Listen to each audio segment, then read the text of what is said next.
നിങ്ങളുടെ favourite shows ഇനി ഒരിക്കലും മിസ്സാവില്ല. ഇപ്പോൾ C5 കാണും നിങ്ങളുടെ ഫേവറേറ്റ് ഷോസ് തികച്ചും സൗജന്യമായി. പട്ടിണിയും പരിവട്ടവുമായി പെറ്റുകൂട്ടുന്ന കുട്ടികളെ കൊണ്ട് അന്നദാനപ്പുര തേടി പോകുന്നതിനേക്കാൾ എത്രയോ നല്ലതാ ഇപ്പൊ കിട്ടാൻ പോകുന്ന രാജകീയമായ ഈ ജീവിതം. എന്തു നേരിടാൻ സത്യം എന്ന വടവൃക്ഷത്തിന്റെ തണലിൽ ഒരല്ലലും ഇല്ലാതെ നിനക്ക് കഴിയാം. അപ്പോ എന്റെ ഹർഷനോടുള്ള എന്റെ സ്നേഹം, ഞങ്ങളുടെ സ്വപ്നങ്ങൾ മണ്ണം കട്ട. ഞാൻ അയച്ചു തന്ന ഒറ്റ ഫോട്ടോയിൽ തീർന്നതാ നീ ഇപ്പൊ പറഞ്ഞ നിന്റെ ഈ സ്നേഹം. പിന്നെ നീ കണ്ട സ്വപ്നം അതൊന്ന് മോർഫ് ചെയ്ത് വിഷ്ണുവിന്റെ തല ഒട്ടിച്ച് ഒന്ന് റീടേക്ക് കണ്ടാ മതി. എത്ര വേഗത്തിലാ മധുശ്രീ നീ ഓരോ കാര്യങ്ങൾക്ക് തീർപ്പ് കൽപ്പിക്കുന്നത്. നീ ഇവിടെ ജനിക്കേണ്ടവളല്ല, ഇവിടെ നിൽക്കേണ്ടവളും. അതുകൊണ്ട് സത്യാമ്മയോട് ഞാൻ എല്ലാ കാര്യങ്ങളും പറയാൻ പോവാ.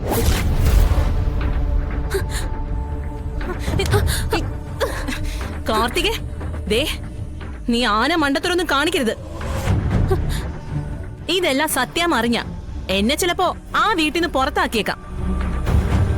പക്ഷേ നിന്നെ അവര് കൊന്നുകളയും.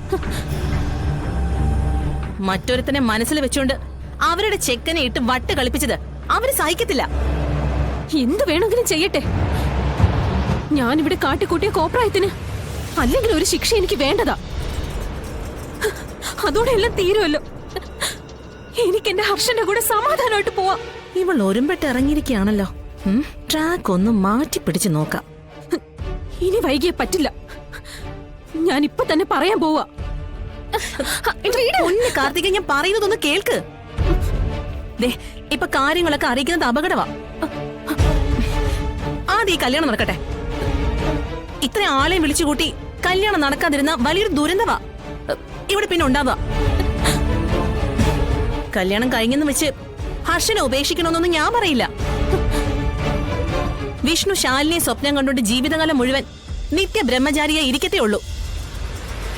നിനക്ക് നിന്റെ വഴി നോക്കാം. ഹർഷനെ കാണാനും നിങ്ങൾക്ക് സ്നേഹിക്കാനും ഞാൻ അവസരം ഉണ്ടാക്കി തരാം. നീ എന്റെ കൂടെ നിന്ന് തന്നാ മതി. മനസ്സിലായില്ല. കല്യാണം കഴിഞ്ഞാലും ഹർഷനുമായിട്ടുള്ള ഇഷ്ടം മുന്നോട്ട് കൊണ്ടുപോകാനൊക്കെ ഈ ഞാൻ അവസരം ഉണ്ടാക്കി തരാന്ന്. നീ ഇത്രക്ക് ചീപ്പായിരുന്നോടി.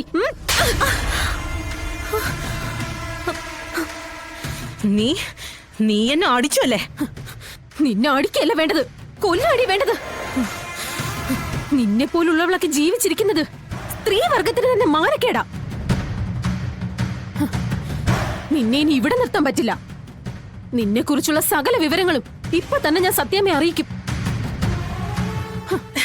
കാർത്തികേ, നിന്നോട് പോകരുതെന്ന് ഞാൻ പറയുന്നത്. ഞാൻ പോവും. പോക മാത്രമല്ല പറയുകയും ചെയ്യും. നീ ഇനി ഇവിടെ വേണ്ടടി.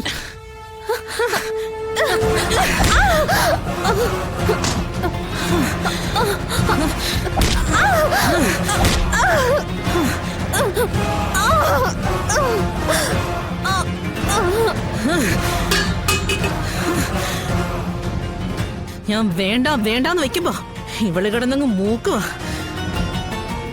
അപ്പൊ പിന്നെ ഇടവീര്യം കയറുകൊണ്ട് തന്നെ മൂക്ക് കയറ്. അല്ല പിന്നെ ഇത് നീ എന്നെ കൊണ്ട് ചെയ്യിച്ചതാ, ചോദിച്ചു വാങ്ങിയതാ. ഡൗൺലോഡ് ചെയ്യൂ C5 ആപ്പ്. കാണൂ എല്ലാ എപ്പിസോഡുകളും സൗജന്യമായി.